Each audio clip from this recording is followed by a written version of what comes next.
আরে কি হয়েছে তোমার? এভাবে আসো কেন? কি হয়েছে আপনার? আপু, আমি না খুব বিপদে আছি আমার বাচ্চাটাকে নিয়ে। আমার একটা উপকার করেন না? আচ্ছা ভেতরে আসুন। ধন্যবাদ আপনাকে। এবার বলেন তো কি হয়েছে? আসলে আমার বাচ্চার খাবার নেই। সকালবেলায় ওর দুধ ফুরিয়েছে, আর আমি তো মানুষের বাসায় কাজ করি। আজকে আমার শরীরটাও খুব খারাপ লাগছিল, তার জন্য কাজে যায়নি। আমার বাচ্চাটা সকাল থেকে খুব কান্নাকাটি করছে, ক্ষুধা পেয়েছে হয়তো।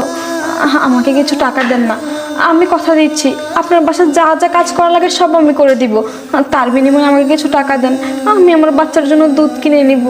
কি বলেন? আপনার বাচ্চার খাওয়ার দুধ নেই?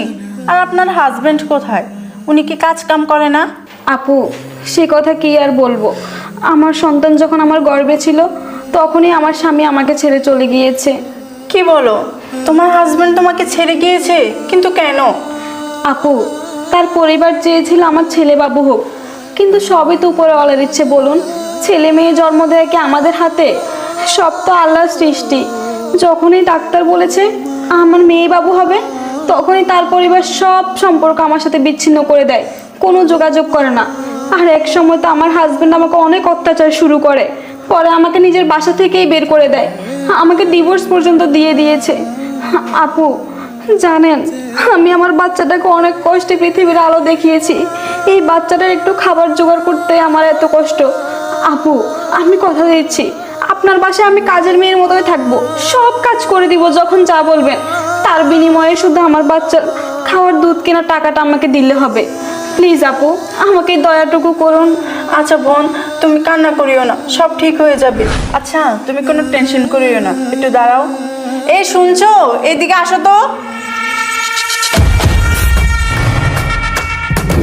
আরে কি হয়েছে তোমার? এভাবে আসো কেন?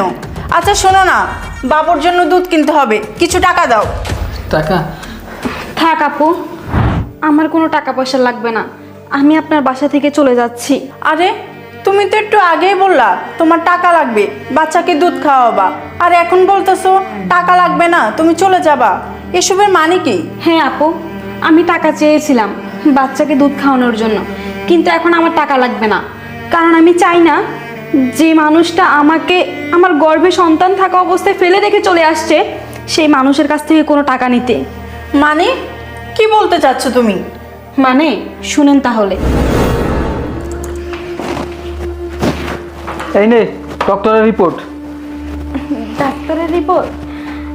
রিপোর্টে কি